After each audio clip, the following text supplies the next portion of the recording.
Здравейте хора, как сте? Реших отново да направя следващи 100 км на едно каране с моето колело и сега ще ви запозная с моята подготовка за това каране. Така, подготвил съм си горнище, разбира се тениска, термоблуза и най-отгоре тази хубава фланелка, която си взех. Също клин и долнището. Взимам си чантичка, не има най-необходимото, резервна гума. GoPro-то съм си взел, разбира се, няма как, трябва да снимаме. Кабел за преносима батерия, последния път ми се наложи. Лепенки с слепило, разбира се, слушалките няма как без тях. Не забравяме документите преди, защото мен често ми се случва да ги забравя. За съжаление се оказа, че ще ходя с раница, но ще се възползвам от това. Взимам резервна тениска, дебелите ръкавици и малките ръкавички за по-късно. Колелото също е готово, утре ще си напълня вода догоре, в раницата също мисля да сложа още едно малко ше вода. Каската с опция за GoPro, там също имам чантичка, в която държа инструменти и подобни. Това колело е ново, утре ще ви разкажа малко повече за него.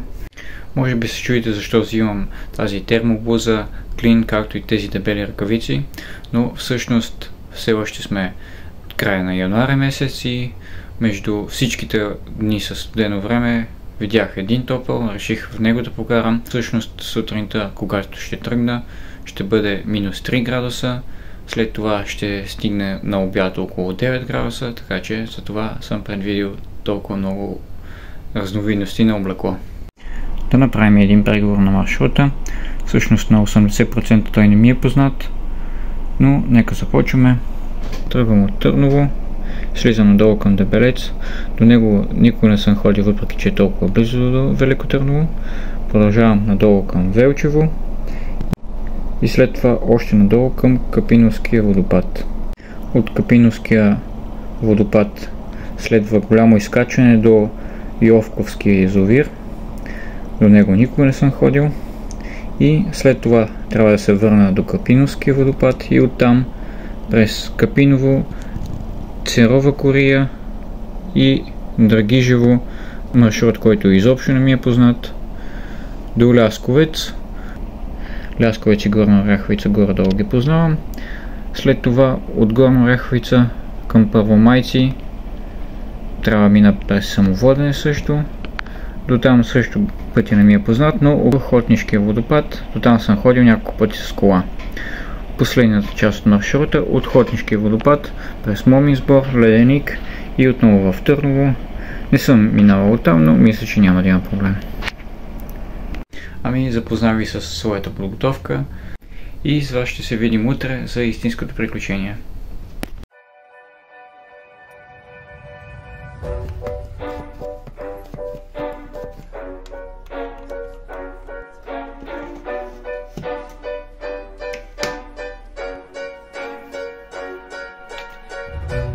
Didn't wanna see you when you came home, 'cause you always try to hurt me and that's... И така хора, излязох от Търново, сега влизаме в Дебелец. Започваме с карането и ще се включвам от време на време да ви кажа къде съм и какво става. How can we work on ourselves when you say no? I'll never go on like this, so don't you think you got me up yet? I can't seem to deal with this. You try so hard to pull me in.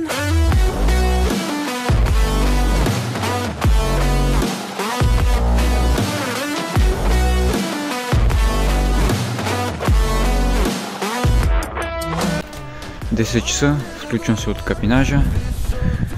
Минус 2 градуса все още, но почивам малко, ще поснимам и продължавам нагоре към Йовковския язовир.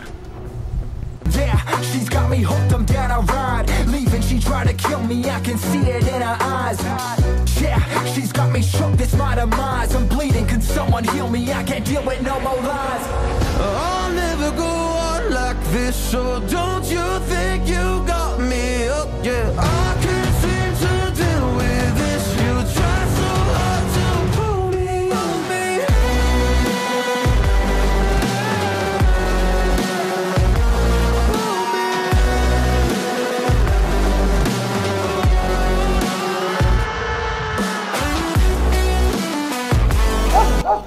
Ами хора, почти стигнах до Йовковския язовир, но изглежда няма да мога да вляза вътре, защото е забранено. Почивам малко и ще се връщам надолу.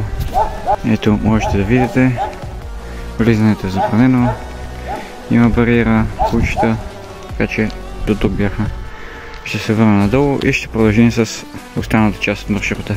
И така не успях да стигна до Йовковския язовир, но изминах малко повече от половината път до него. А дори охраната се появи, каза ми, че не мога да продължа, разбира се. Беше дружелюбен, така че връщаме се надолу и продължаваме.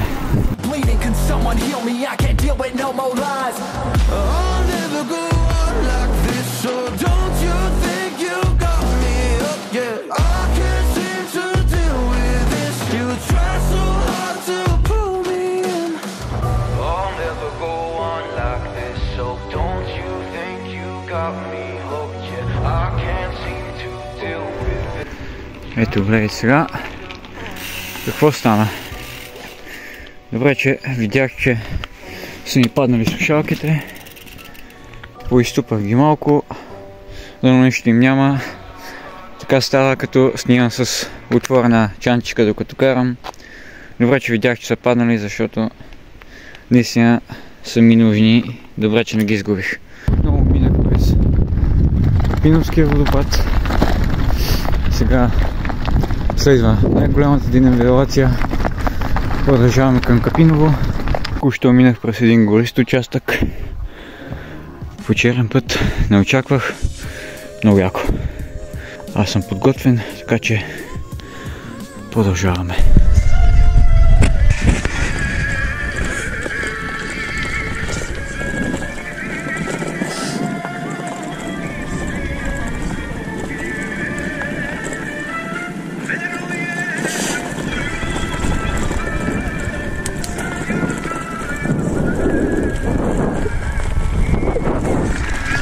Първа по-голяма почивка. Тук му излязох от Капиново.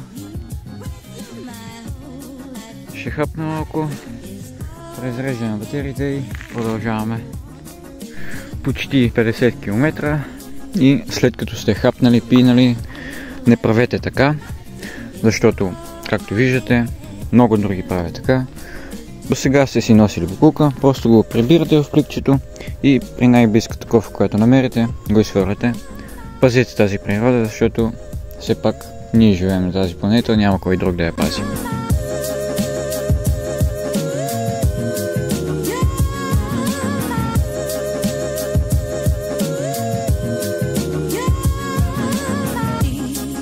Също е хубаво да си следите от време на време навигацията, разбира се, да карате с навигация, когато сте на непознат терен.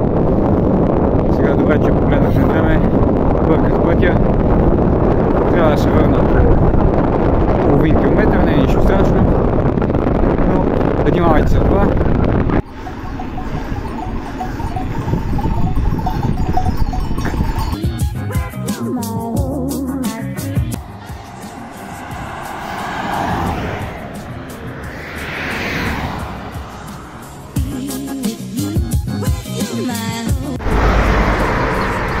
56 км, 3 часа вече на колело, стигнахме Горна Оряховица, но ни чака още път, затова продължаваме напред.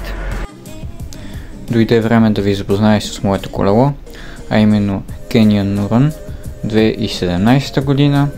Взех го втора употреба от едно момче, беше много коректен, колелото беше в доста добро състояние.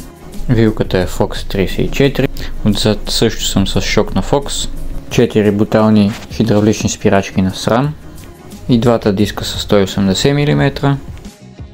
Екстрата, която отдавна исках, а именно хидравлично колелче на седалката. Разбира се, втора ръка колело се нуждаеше от подмяна на някои части, смених задната касета. Когато колелото дойде, нямаше по рамката никакви стикери, надписите за модела и марката бяха напълно черни. Аз добавих бели, също сложих и тези калници да допълват самата визия. Също се наложи да подменя и ръкохватките, лапата, както и кормилото. Старата каска ми беше подарък, много я харесвах, но за съжаление ми беше малко неудобна. Сега си взех тази, не е много скъпа, доволен съм от нея.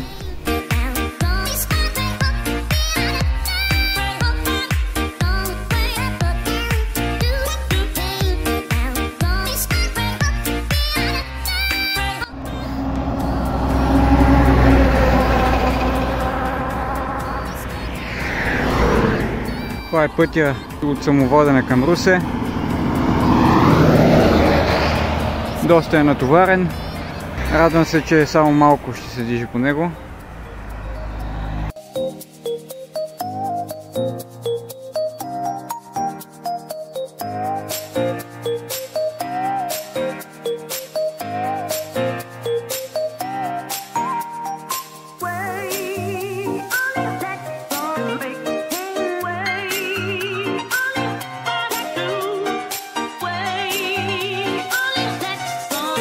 Току-що отминах разклона за Хотница.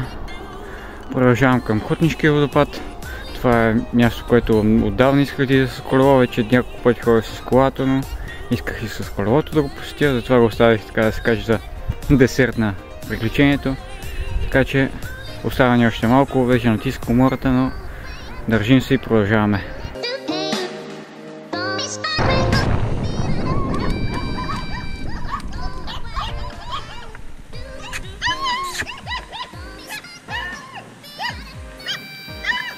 Ей, съдори.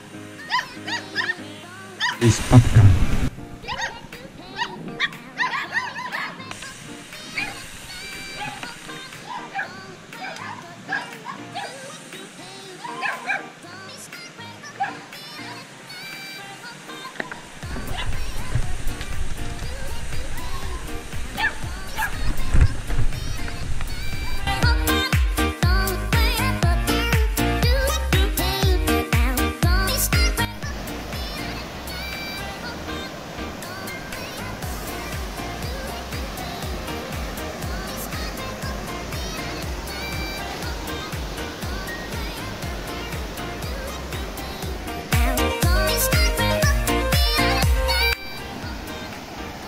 Ето за такива места обикалям постоянно с колелото.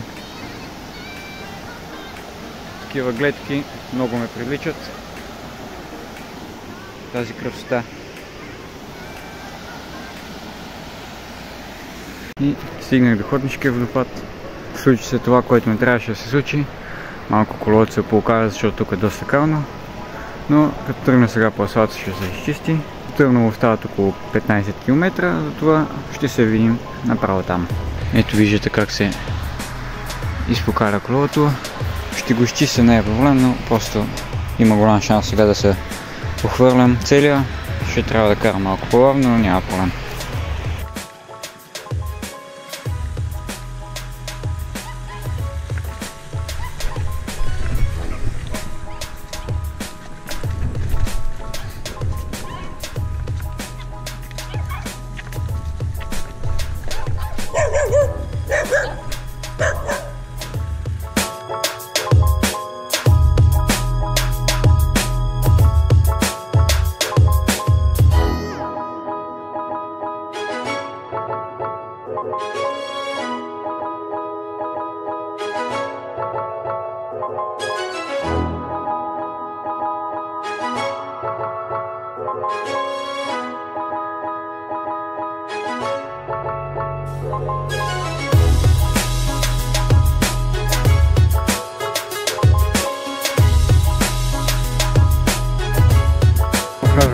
Търново, вече в края на пътешествието. Мисля, че ми остават малко до 100 км. Ще повъртя преда, за да ги направя. Вече съм пред нас. Правих 100 км. Много съм доволен. Благодаря ви, че бяхте с мен. И до следващия път.